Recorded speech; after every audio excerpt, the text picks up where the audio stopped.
अथ नवग्रहपीडापरिहार स्तोत्रम्।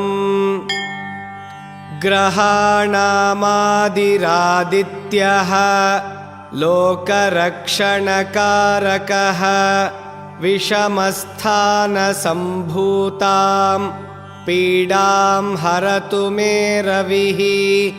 रोहिणीशः सुधामूर्तिः सुधागात्रः सुधाशनः विषमस्थानसम्भूतां पीडां हरतु मे विदुः। भूमिपुत्रो महातेजाः जगतां भयकृत् सदा वृष्टिकृद्वृष्टिहर्ता च पीडां हरतु मे कुजः। उत्पातरूपो जगतां चन्द्रपुत्रो महाद्युतिः सूर्यप्रियकरो विद्वान् पीडां हरतु मे बुधः। देवमन्त्री विशालाक्षः सदा लोकहिते रतः अनेकशिष्यसम्पूर्णः पीडां हरतु मे गुरुः।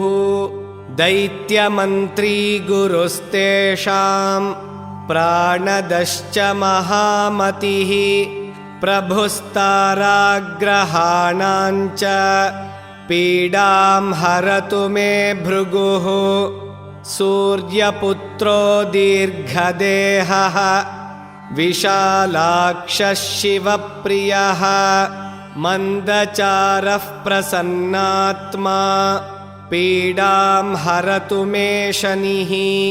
महाशिरा महावक्त्रः दीर्घदंष्ट्रो महाबलः अतनुश्चोर्ध्वकेशश्च पीडां हरतु मे शिखी।